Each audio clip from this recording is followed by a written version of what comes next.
60 plus senior citizen के अधिकार और कानून जो हर बुजुर्ग को जानना चाहिए।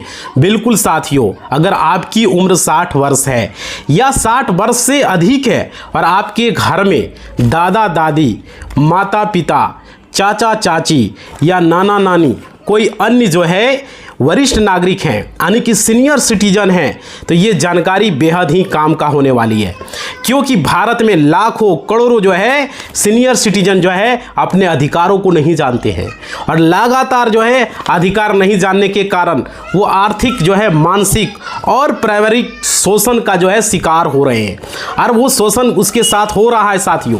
तो इस वीडियो में बात करेंगे कि भारत सरकार ने सीनियर सिटीजन के लिए यानी कि वरिष्ठ नागरिकों के लिए जो है क्या नियम बनाया है और उसके लिए जो है सुरक्षा, सामान्य और भरण पोषण के लिए कुछ कानून बनाई गई है। तो इस वीडियो में वो सारी चीज़ें मैं बताऊंगा। आपको जागरूक होना होगा। जागरूकता की कमी के कारण जो है अधिकांश लोग इसका फ़ायदा नहीं उठा रहे हैं, अधिकांश लोग इन बेनिफिट से यानी कि फ़ायदों से वंचित रह रहे हैं और शोषण का सामना कर रहे हैं साथियों। तो इस वीडियो में बात करेंगे। अगर आपको पता नहीं रहेगा भारत सरकार ने उनके लिए क्या क्या नियम बनाया है, क्या क्या कानून बनाया है, तो साथियों कैसे आप बेनिफिट ले पाएंगे। वीडियो को आधा अधूरा देखोगे पता नहीं चल पाएगा। तो आइए इस वीडियो में सारी चीज़ें मैं बताऊंगा, ये पूरी तरीके से क्या सरकार की तरफ से योजनाएं चलाई जा रही है और क्या फ़ायदे लिए जा रहे हैं सीनियर सिटीजन को लेकर के। देखिए यहाँ पे मैं बहुत सारी चीज़ें आपको बताऊंगा। असल बात क्या है कि माता पिता और वरिष्ठ नागरिकों का भरण पोषण एवं कल्याण अधिनियम जो 2007 का है, इसको आप लोग जो बना था act, maintenance and welfare of parents and senior citizen act 2007, ये बना था। पहले से ही पूरे भारत में ये लागू है, समझ रहे हो। और क्या है कि इसमें आप लोगों को पता नहीं है, इस कानून का मुख्य उद्देश्य था कि भारत के हर जो है जो भी 60 वर्ष या 60 वर्ष से अधिक उम्र के जो नागरिक हैं, समझ रहे हो, उनको सामाजिक, वित्तीय और शारीरिक सुरक्षा प्रदान करना। अगर कोई बच्चा या रिश्तेदार जो है बुजुर्गों की देखभाल नहीं करता है, समझ रहे हो, कानून उसके खिलाफ सख्त से सख्त कार्रवाई करेगी। और क्या होगा, उसके ऊपर दंड भी दिया जाएगा। और देखिए, तो यहाँ पर सबसे पहले जानते हैं भरण पोषण का, जो कि आपको पता नहीं है, मेंटेनेंस का। वृद्ध आश्रम में भेज देता, जाओ बेटी घर में जाओ, दूसरा बेटा रखेगा, बहुत तरह की बातें होती है। तो वो सारी चीज़ें मैं इस वीडियो में डिस्कस करूँगा कि आप किससे मांग कर सकते हो, समझ रहे हो। और देखो, वरिष्ठ नागरिक अपने बच्चों, बेटों और बेटियों, ध्यान से सुनना, और पोते पोतियों से गुजारा भत्ता मांग सकता है। किससे?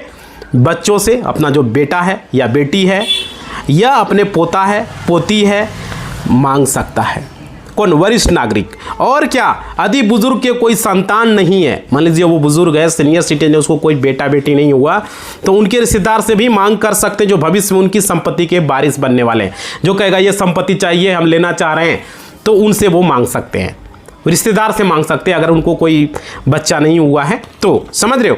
तो देखो, भरण पोषण में क्या क्या शामिल है वो चीज़ें समझिए, पूरी तरीके से बता रहा हूँ। आप सीनियर सिटीजन हो, आपके साथ या कभी आप सीनियर सिटीजन बनेंगे, भाई अभी नहीं है, 50 है, 40 है, तो भी वीडियो को देखो, वीडियो को शेयर करो, ताकि लोगों के साथ समाज में इस तरह की चीज़ें ना हो। जहाँ भी वीडियो देख रहे हो, फेसबुक, यूट्यूब, वीडियो को ज़्यादा से ज़्यादा शेयर करें। व्हाट्सएप ग्रुप में, फेसबुक ग्रुप में, स्टेटस में, व्हाट्सएप में, फेसबुक स्टेटस में, ताकि लोगों को पता चल सके। देखिए साथियों, मैं बता दूं, आप लोग कौन से राज्य से ज़रूर कमेंट करके बताइएगा, ताकि वीडियो हमको अच्छा लगता है। आप लोग बताते हो कमेंट करके, फेसबुक, यूट्यूब, जहाँ भी देख रहे हो साथियों, अपना राज्य का नाम जरूर लिखें। देखिए यहाँ पे क्या है, आपको पोषण में क्या क्या शामिल है, जो कि आपका भरण पोषण होगा। उसमें भोजन, पहला नंबर खाना आपको मिलेगा तीनों टाइम, ठीक है।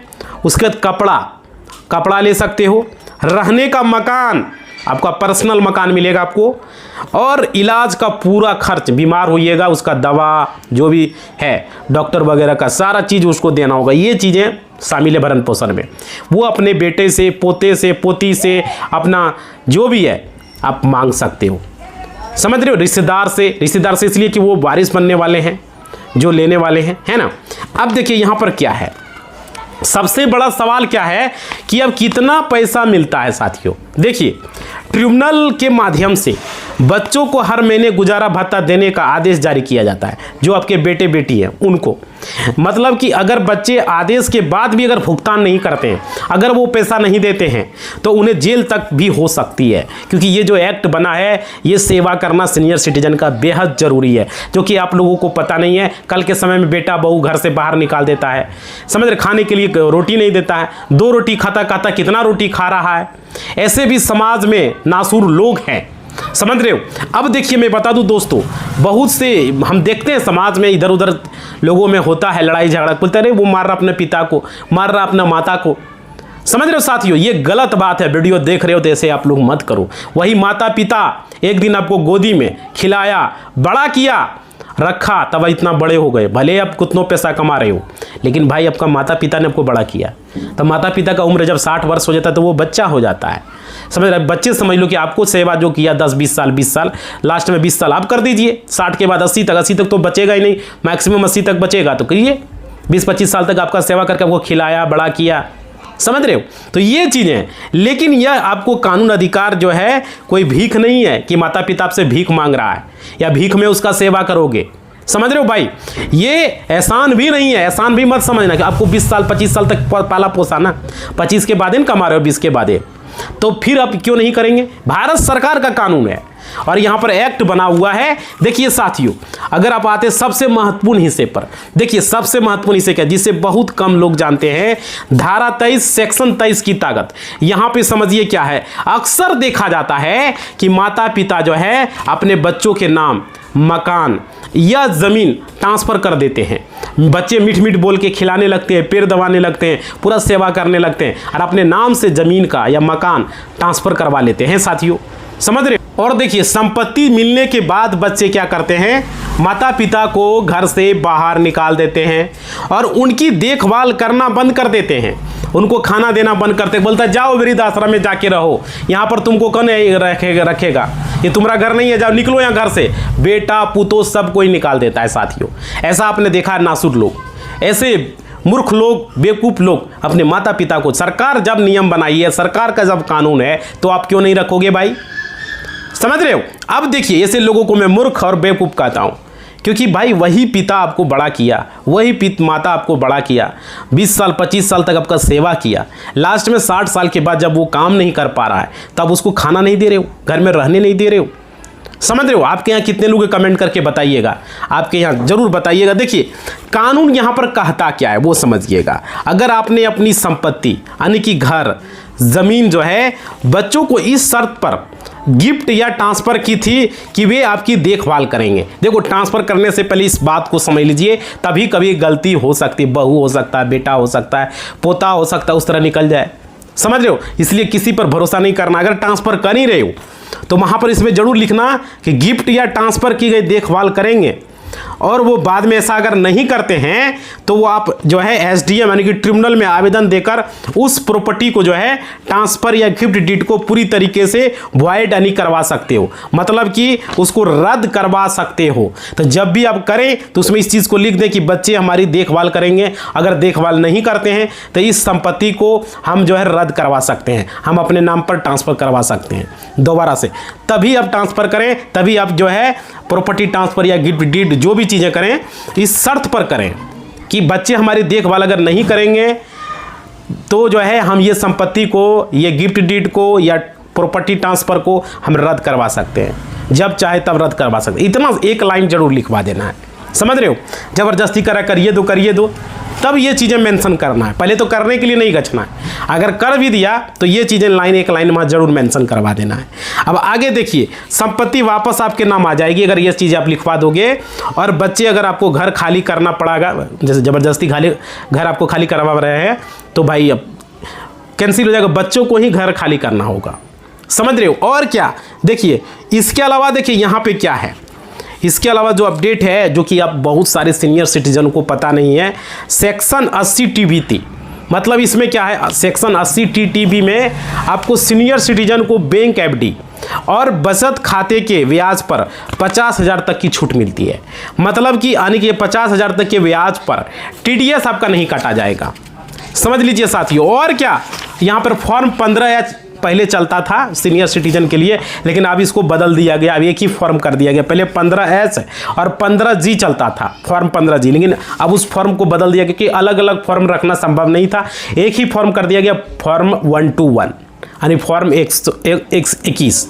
अब देखिए यहाँ क्या है, अगर आपकी कुल आय टैक्स सीमा से कम है तो बैंक में आप 15H यानी कि फॉर्म 121 जमा करके TDS कटने से बचा सकते हो। समझ रहे हो?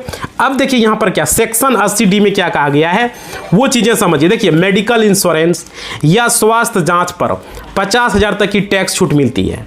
समझ लीजिए, मेडिकल अगर इंश्योरेंस है या स्वास्थ्य जांच करवा रहे हो तो उसमें भी आपको छूट मिलती है। अब देखिए सभी सरकारी अस्पतालों में वरिष्ठ नागरिकों के लिए अलग लाइन, अलग रजिस्ट्रेशन काउंटर और जेरियोटिक केयर की व्यवस्था भी होती है सरकारी अस्पताल में जाओगे तो। और क्या है इसके अलावा देखिए बैंक और पोस्ट ऑफिस में सीनियर सिटीजन के लिए FD स्कीम जैसे कि SCSS, मतलब कि इसका मतलब क्या हुआ, सीनियर सिटीजन सेविंग स्कीम उपलब्ध है। इसका वीडियो भी चैनल पर जाके देख लीजिएगा। और जिन पर जो है आम जनता से ज़्यादा ब्याज यहाँ पे मिलता है, ये स्कीम आपको जानना बेहद ज़रूरी है। वीडियो मैंने बनाया है सीनियर सिटीजन सेविंग स्कीम, अब देख लीजिएगा जाके, टेक्निकल वाले हौसला मारिएगा, आ जाएगा। अब देखिए अगर किसी बुजुर्ग को सहायता की आवश्यकता है तो बहुत ही सरल तरीका है। जैसे देखिए आपको किसी वकील की ज़रूरत नहीं है, आप अपने तहसील या ज़िले के SDM में जाइए। SDM क्या है, सब डिविजनल मजिस्ट्रेट। ट्रिब्यूनल में एक साधारण आवेदन पत्र जमा करें, वहाँ पर उन पर कार्रवाई होगी। ये समय सीमा कानून के अनुसार ट्रिब्यूनल को 90 दिनों के भीतर मामले का निपटारा करना अनिवार्य है, तो ये चीज़ें आप कर सकते हो। इसके अलावा आप राष्ट्रीय हेल्पलाइन नंबर 14567 इस पर कॉल करके भी कानूनी और सरकारी सहायता ले सकते हो। ये सीनियर सिटीजन के लिए बनाया गया है। तो साथियों आप लोगों के लिए बहुत सारी चीज़ें हैं जो नियम पूरे भारत में ये लागू है। और देखिए चाहे व्यक्ति गांव में रहता हो या शहर में रहता हो, या सरकारी नौकरी करता हो या प्राइवेट जॉब करता हो, किसान हो, मजदूर हो या सब्जी बेचने वाला हो, बाल काटने वाला हो, किसी भी कैटेगरी का व्यक्ति क्यों न हो, सभी के लिए नियम कानून एक समान है। और क्या वरिष्ठ नागरिकों के लिए ये कानून जो बना, जो हमने बताया, आप सभी सीनियर सिटीजन की सुरक्षा के लिए maintenance and welfare of parents and senior citizen act 2007 जो बनाया गया, जिसे हम लोग सीनियर सिटीजन एक्ट 2007 कहते हैं, यही एक्ट है, इसी का नाम वही एक्ट रखा गया है। और नागरिक अधिनियम, इस कानून का मुख्य उद्देश्य था यह था कि माता पिता और वरिष्ठ नागरिकों को समान सुनिश्चित कराया जाए, मतलब कि बच्चों के द्वारा भरण पोषण की जिम्मेदारी तय की जाए। बुजुर्गों को घर से जो है, मतलब घर से निकालने पर या प्रताड़ित करने पर कठोर से कठोर कार्रवाई की जाए। अगर कोई कर रहा है ऐसा तो उसको करना है। और देखिए नई वरिष्ठ नागरिकों को कानूनी सुरक्षा देने का भी उद्देश्य है, इसलिए मैं बता रहा हूं। और देखिए सबसे पहले ये जानेंगे कि आयकर यानी कि इनकम टैक्स से जुड़े नियम कई सारे सीनियर सिटीजन को पता ही नहीं होता है, जो हमने अभी बताया आपको। जैसे कि देखिए अभी कई लोग ये भी मानते हैं कि वरिष्ठ नागरिक को टैक्स नहीं देना होता है, ये आप लोग सुनते होंगे, बट टैक्स तो भाई सबको देना होता है। वरिष्ठ नागरिक रहे या सुपर सीनियर सिटीजन रहे या सीनियर सिटीजन रहे या नॉर्मल इंसान हो, टैक्स सभी को देना होता है। लेकिन ऐसा नहीं है, देखो यहाँ पे टैक्स की जो दंदारी आपकी कुल आय और आयु उसमें लागू कर आयकर नियमों पर निर्भर करता है। मतलब कि देखिए यहाँ पर हर वरिष्ठ नागरिक को अपनी आय के अनुसार टैक्स नियम की जानकारी होना बेहद ज़रूरी है। देखिए साथियों, जैसे कि हम आपको बता दें अभी जो 26-27 चल रहा है, अगर देखिए इस ईयर अगर हम 12 लाख कमा रहे हैं तो आपको गवर्नमेंट को टैक्स नहीं देना। 12 लाख तक में कोई भी टैक्स आपको नहीं देना होता, फाइल सिर्फ ITR कर सकते हो, 1 रुपया टैक्स आपको नहीं लगेगा वित्तीय वर्ष फाइनेंशियल ईयर में। और देखिए यहाँ पे बता दो वित्तीय वर्ष 1 अप्रैल से शुरू होता है और 31 मार्च समाप्त होता है। अभी जो 2025 और 26 का वित्तीय वर्ष चल रहा है, 26-27 चलेगा अगला ईयर में, ठीक है। अभी 26-27 का शुरू हो चुका है, तो अभी जो ITR फाइल होगा वो 2025 और 26 का फाइल हो रहा है। 31 अगस्त तक लास्ट फाइल है, अभी डेट दिया गया है। अब देखिए अगर अभी तक आपने नहीं किया है 31 अगस्त तक फाइल करवा लें, बेहद जरूरी है अगर आप सीनियर सिटीजन हो या नॉर्मल जो भी नागरिक हो। और देखिए मैं आपको बता दूं 12 लाख तक में आपको कोई रुपया नहीं लगेगा। अब देखिए यहाँ पे समझ, यानी कि वर्तमान स्थिति में अभी 70 वर्ष या उससे अधिक जो उम्र के हैं उनको आयुष्मान भारत योजना, यदि आपकी आयु 70 वर्ष या उससे अधिक आयुष्मान भारत योजना के तहत आपको स्वास्थ्य बीमा का भी लाभ मिल सकता है। देखो स्वास्थ्य बीमा का लाभ तो ऐसे भी अगर आपका आयुष्मान कार्ड बना हुआ है तो उस पर फायदा मिलता है साथियों। और देखिए मैं आपको बता दूं, इसमें आपको इलाज होता है आयुष्मान कार्ड में भारत के देश के किसी भी सरकारी अस्पताल में आप 5 लाख तक का इलाज फ्री में करवा सकते हो। और भी प्राइवेट हॉस्पिटल भी अगर ऑथराइज है तो वहाँ पर पूछ सकते हो कि आयुष्मान कार्ड से इलाज होता है, तो वहाँ पर भी 5 लाख तक सालाना इलाज करवा सकते हो। और देखिए और कहीं प्राइवेट हॉस्पिटल में भी जो कि रजिस्ट्रेशन करवाए हुए हैं तो आयुष्मान भारत योजना में अच्छे तरीके से इलाज भी हो जाएगा। अब देखिए यहाँ पर किसी भी प्राइवेट हॉस्पिटल में जाने से पहले लेकिन ये पता कर लेना कि आयुष्मान कार्ड पर यहाँ इलाज होता है या नहीं होता, क्योंकि बाद में परेशानी हो सकती है। बहुत सारे लोग पता नहीं करते, तो आप पता कर लीजिएगा तभी इलाज करवाइएगा। देखिए अगर आपकी उम्र 70 से अधिक है तो भाई आपको ये जानना बेहद जरूर, देखो आयुष्मान कार्ड बना लेना चाहिए, ये बेहद ज़रूरी है। कब किसको क्या हो जाए कौन जानता है, कौन बीमारी किसको पकड़ ले साथियों। देखो उसके अलावा देखिए रेलवे में वरिष्ठ नागरिकों को, अब देखिए वरिष्ठ नागरिकों को कई सारी सुविधाएं मिलती थी, जैसे कि व्हील चेयर सुविधा भी मिल रही है। और इसके अलावा वरिष्ठ नागरिकों को चल फिर नहीं सकता था, कि किसी के घुटने में प्रॉब्लम था, चलने में दिक्कत था, है ना, तो कोई बीमारी है तो अपने सीट तक पहुंच नहीं जा पाते थे, तो उसके लिए भी यहाँ पर ये सुविधा की गई। स्टेशन में बड़े बड़े स्टेशन में जो है आपको वहाँ पर व्हील चेयर की सुविधा देखते होंगे, तो व्हील चेयर रहता है। धीरे धीरे लगभग ये हर स्टेशन में अब सुविधा प्रोवाइड की जाएगी। सरकार कोशिश कर रही है कि हर स्टेशन में ये सुविधा मिले और साथ ही साथ ये सुविधा मिले। अब देखिए मैं यहाँ पर को बता दूँ, अगर डिब्बे में बहुत ज़्यादा भीड़ है, जैसे जनरल कोच में अब यात्रा कर रहे हैं तो आपको चढ़ाया जाता है, और जगह जो है यहाँ पे बना करके जो है, ऐसा नहीं कि चढ़ गए तो आप रह गए, ऐसा नहीं होने वाला है, आपको चढ़ाया जाएगा।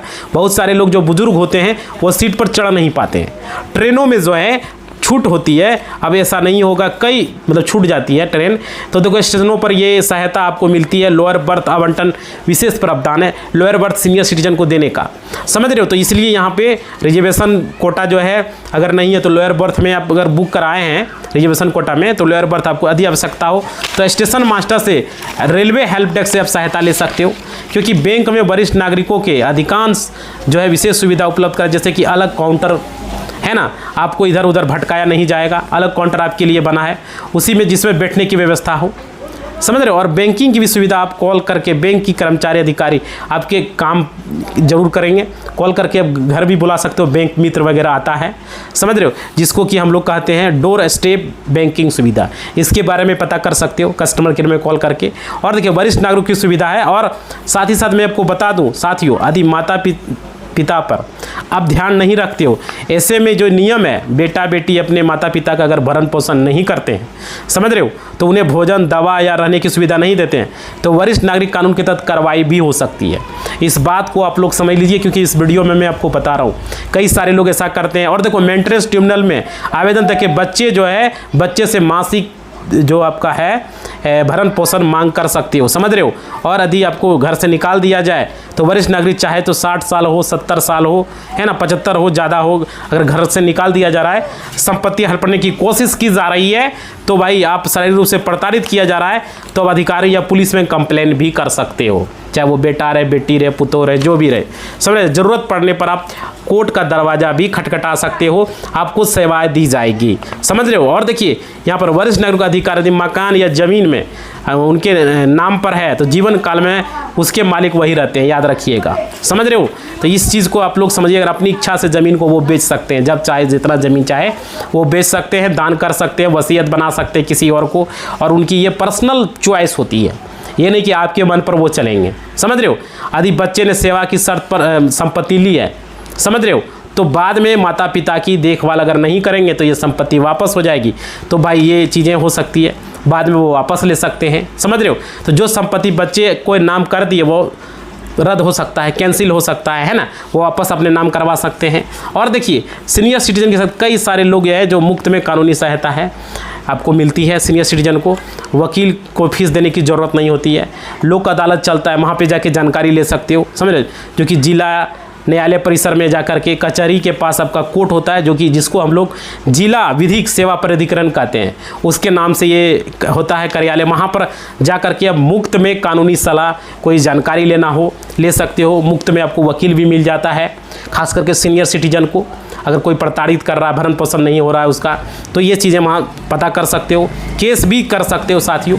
सहायता वहाँ आपको मिलेगी ज़रूर। और देखिए आपको क्या है, मुफ्त में पूरी तरीके से, और महिलाएं हो पुरुष हो जो भी हो, अनुसूचित जाति हो या अनुसूचित जनजाति हो, जैसे SC ST कैटेगरी के वाले हो, सभी कमजोर वर्ग के EWS कैटेगरी वाले, दिव्यांग वाले हो, कोई भी हो, उन्हें मुफ्त में कानूनी सहायता यहाँ मुहैया कराया जाता है। तो वहाँ पर लोक अदालत में, जिला विधिक प्राधिकरण में जा करके आप जानकारी ले सकते हो। और देखिए अधि बुजुर्ग अत्याचार हो रहा है उन पर, उनको गाली गलौज किया जा रहा है, मारा जा रहा है, पीटा जा रहा है, तो साथियों अगर उनको समय पर खाना नहीं दिया जा रहा है, दवाइयाँ नहीं दी जा रही है, कमरे में बंद रखा जा रहा है, तो जो है संपत्ति के लिए उस पर दबाव बनाया जा रहा है। ऐसे भी बहुत सारे बेटे बहू होते हैं समाज में इस तरह करते हैं, तो उसकी शिकायत नज़दीकी पुलिस स्टेशन में आप कर सकते हो, समझ रहे हो, और कंप्लेंट दर्ज कर सकते हो, केस भी कर सकते हो उन पर, समझ रहे हो। तो ये वरिष्ठ पुलिस अधिकारी, अगर मान लीजिए थाना नहीं सुन रहा है, पैसा वगैरह दे दिया है, तो उनसे ऊपर वरिष्ठ पुलिस अधिकारी जो है, या तो जिला विधिक सेवा प्राधिकरण में सामाजिक कल्याण विभाग आने की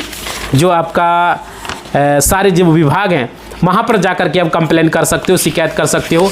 किसी एक में भी कंप्लेन कर दोगे साथियों, उन पर सख्त से सख्त कार्रवाई होगी, आपको न्याय ज़रूर मिलेगा। ऐसा नहीं कि नहीं मिलेगा, हो सकता है थाना में पैसा दे दिया, अब DSP से मिलो, SP से मिलो, ज़रूर आपकी सुनी जाएगी, या कोर्ट में आके जिला विधिक प्राधिकरण में आके मिलो, वहाँ पे जाके मुलाकात कर सकते हो, समझ रहे हो। अब देखो वसीयत बनाना क्यों जरूरी, देखिए यदि आपके पास संपत्ति है, किसी भी तरह की कोई प्रॉपर्टी है, समझ रहे हो, तो समय रहते कानूनी रूप से वसीयत जरूर बना लें। इससे भविष्य में आपके रहने या न रहने पर परिवार में विवाद कम होंगे, संपत्ति जो है सही व्यक्ति को मिलेगी और कोर्ट के मामलों में बचा जा सकेगा। तो इसलिए ये ज़रूरी होता है, सबसे महत्वपूर्ण तभी मदद होगा जब आपके अधिकारों को आपको जानकारी होगी, समझ रहे हो।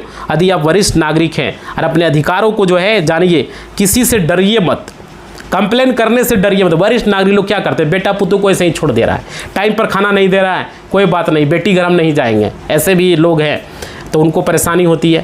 वो अपना ज़मीन को नहीं बेचते, उसके पास 5 बीघा 10 बीघा ज़मीन है तो भी वो नहीं बेचते हैं, वो खुद चाहते हैं बेटा का क्या होगा, हमारा तो दिन पार हो गया और 5 साल बचेंगे, 10 साल बचेंगे, ऐसे सोच के वो नहीं करता है और खुद दुख सहता है। ऐसे भी समाज में हमने देखा है, समझ रहे हो। तो इसे सहना नहीं है आज के में, इसलिए मैं आपको बता दूं, आप लोग साथियों बहुत सारे लोग शोषण होते हैं, इसी कारण से सीनियर सिटीजन लोग सहन मत कीजिए, कंप्लेन कीजिए, अगल बगल पुलिस स्टेशन में, कोर्ट में, जहां भी ज़रूरत पड़े वहां ज़रूर करें।